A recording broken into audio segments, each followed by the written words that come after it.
Era uma tarde ensolarada em Santarém, uma pequena cidade no norte do Brasil, conhecida por sua densa floresta tropical e suas trilhas sinuosas que atraíam aventureiros e amantes da natureza.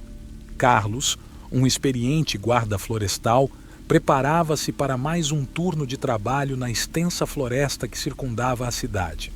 O relógio marcava 12 horas quando ele entrou na sede da guarda florestal. Pegou seu rádio e verificou sua arma antes de sair. Logo no início do seu turno, Carlos recebeu uma chamada no rádio. Era a central de comunicações da guarda florestal, informando-o sobre uma pessoa desaparecida na sua área de responsabilidade. Aparentemente, essa pessoa havia sido vista pela última vez usando uma camiseta de manga longa, bermuda de caminhada e uma mochila vermelha. O mais intrigante era que já se passavam 2 dias desde o desaparecimento, mas só agora a informação havia sido relatada às autoridades. Carlos, experiente e dedicado, sabia que cada minuto era precioso em casos de desaparecimento. Ele imediatamente notificou a central para enviar uma unidade adicional e se dirigiu ao local onde a pessoa havia sido vista pela última vez. Após cerca de 1h30 de carro, Carlos decidiu que era melhor continuar a pé. A área em que a pessoa desaparecida foi vista não estava próxima de nenhuma estrada de serviço. Caso contrário, ele já a teria encontrado. Carlos certificou-se de manter a central informada sobre sua localização e esperou pacientemente por reforços. Finalmente, um colega guarda florestal chegou para ajudar na busca. Seu nome era Rafael, um homem de confiança e com quem Carlos gostava de trabalhar.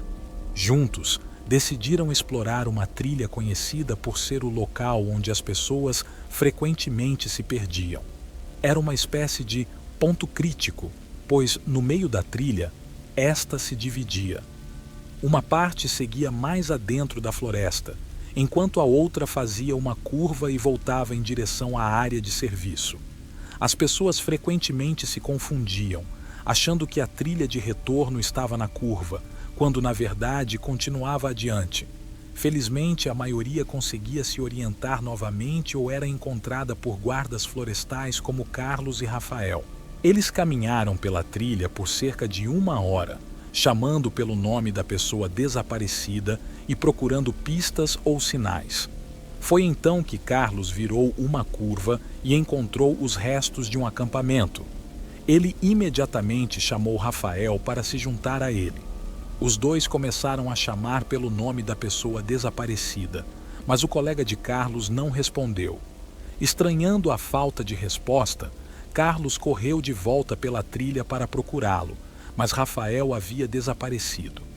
Carlos sentiu um calafrio percorrer sua espinha e pegou o rádio para tentar entrar em contato com Rafael. No entanto, não obteve resposta, apenas um chiado estático. Ele esperou ansiosamente por mais algum tempo, mas não houve mais comunicação. Preocupado com a situação, Carlos começou a inspecionar o acampamento abandonado. Embora parecesse ter sido abandonado há cerca de 1 semana, não havia novas pegadas ou marcas na lama ao redor da fogueira, exceto as pegadas de animais. Enquanto Carlos esperava por seu colega, os minutos se transformaram em horas. O silêncio da floresta começou a incomodá-lo e ele estava cada vez mais nervoso. Ele retornou à curva da trilha, passou por uma pequena saliência de pedra e começou a seguir o caminho de volta. No entanto, ao olhar para a frente, Carlos viu pegadas à sua frente, botas em um caminho rochoso. Seu coração disparou enquanto ele pegava o rádio e tentava entrar em contato novamente. Desta vez, recebeu uma resposta, mas a voz era apenas um sussurro ininteligível. Carlos continuou a se aproximar lentamente, chamando a pessoa desaparecida pelo nome.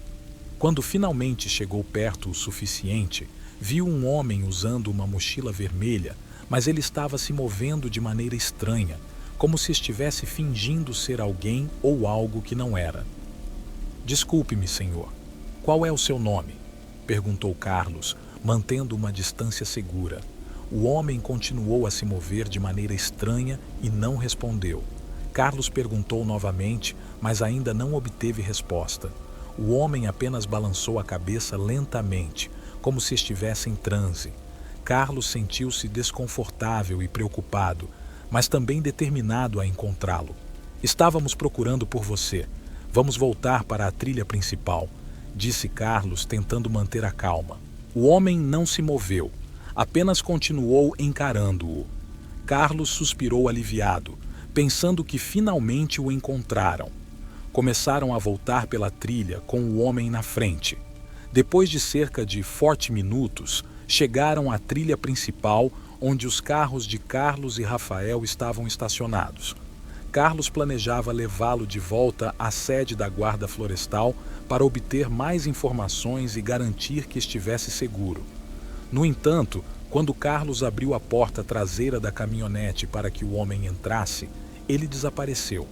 A gaiola de metal que cercava o banco traseiro estava deformada e a porta do motorista estava aberta. Carlos ficou atônito, olhando para o assento vazio. Ele imediatamente pegou o rádio e tentou entrar em contato com a central e com Rafael, mas o rádio estava mudo. Uma sensação de desespero começou a tomar conta de Carlos, enquanto ele olhava ao redor freneticamente, tentando entender o que havia acontecido. Ele fechou a porta da caminhonete e subiu na carroceria, ficando em alerta máximo. A floresta ao seu redor parecia mais sombria e sinistra do que nunca, e cada som da natureza o fazia pular. Carlos sabia que algo terrível estava acontecendo e que precisava manter sua calma para sobreviver.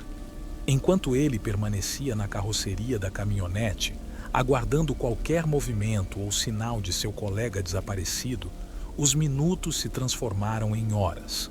O sol começou a se pôr, mergulhando a floresta na escuridão. Carlos sentiu uma sensação de isolamento e impotência como nunca antes. Ele se perguntava se algum mal invisível rondava a floresta, brincando com sua mente e desafiando a realidade.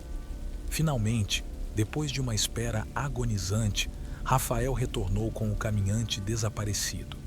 Carlos respirou aliviado ao ver seu colega, mas a sensação de estranheza persistia. Rafael estava com uma expressão sombria e evitava fazer contato visual. "Você deixou ele escapar?" perguntou Carlos confuso. Rafael não respondeu imediatamente. Ele parecia perturbado. Depois de um longo silêncio, ele finalmente disse: "Precisamos falar, Carlos, longe daqui."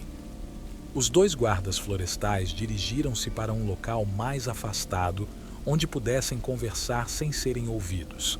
Carlos estava cada vez mais ansioso para entender o que estava acontecendo. "O que está acontecendo, Rafael?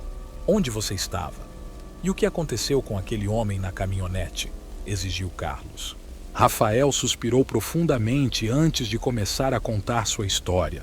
Ele começou explicando que tinha uma conexão especial com aquela floresta. Crescera nas proximidades e sempre se sentira ligado àquela área. Desde criança, ele ouvia vozes em seus sonhos e, às vezes, até mesmo quando estava acordado.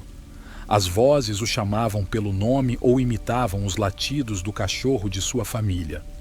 "Eu sei que pode parecer loucura, Carlos, mas sempre senti que havia algo mais naquela floresta", disse Rafael com sinceridade. Carlos estava perplexo, mas continuou ouvindo. "Quando me juntei à guarda florestal e comecei a patrulhar esta área, as vozes se tornaram mais claras e persistentes", continuou Rafael. "Às vezes, eu ouvia meu nome sendo sussurrado pela floresta, e então aconteceu algo ainda mais estranho." Rafael explicou que há alguns meses ele havia encontrado uma área na floresta onde as vozes eram mais altas e claras. Era como se a própria floresta estivesse tentando se comunicar com ele. Naquele dia, ele estava patrulhando sozinho e se afastou da trilha principal, seguindo as vozes que o guiavam. "Foi quando encontrei algo inacreditável, Carlos. Uma espécie de portal, uma passagem para algum lugar desconhecido. Eu não sei como explicar. Parecia um vórtice de energia", disse Rafael, visivelmente abalado. Carlos estava cético, mas Rafael continuou sua história. Ele explicou que, naquele dia, ele atravessou o portal, mas não sabia para onde estava indo. Ele só sabia que tinha que descobrir a verdade por trás das vozes e da floresta misteriosa. Foi quando eu me perdi, Carlos. Eu estava em um lugar estranho e tudo parecia distorcido. Passei dias tentando encontrar meu caminho de volta e finalmente consegui retornar à nossa realidade. Foi então que eu te pedi para pegar a espingarda e trancar o carro. Eu sabia que não estava sozinho, disse Rafael com um olhar sombrio. Carlos estava atônito. A história de Rafael era incrível, mas ele podia ver a sinceridade nos olhos de seu colega.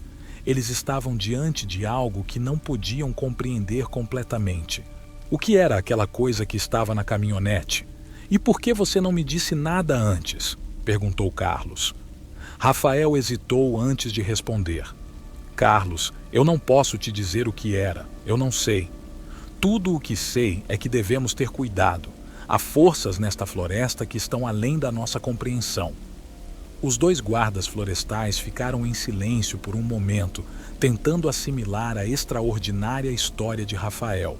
Era evidente que algo inexplicável estava acontecendo na floresta de Santarém, algo que desafiava a lógica e a razão. O que devemos fazer agora? Perguntou Carlos, com uma sensação de urgência. Rafael olhou para a floresta densa ao redor deles e disse: precisamos continuar investigando, mas com extrema cautela. Não podemos deixar que isso nos consuma, mas também não podemos ignorá-lo. Há segredos profundos nesta floresta e não podemos desistir de desvendá-los. Carlos concordou, determinado a descobrir a verdade por trás dos mistérios da floresta de Santarém. Enquanto a escuridão da noite envolvia a densa floresta, os dois guardas florestais se prepararam para enfrentar o desconhecido, sabendo que a jornada seria repleta de desafios, perigos e segredos ocultos nas profundezas da selva amazônica. Se gostou dessas histórias arrepiantes, não perca os próximos relatos de suspense e mistério. Siga nosso canal e ative o sininho de notificações para receber todas as atualizações em primeira mão. E não se esqueça de conferir o link abaixo para descobrir algo que pode mudar sua vida de maneira incrível. Clique agora e mergulhe em novas experiências. Sua curiosidade pode ser a chave para algo surpreendente.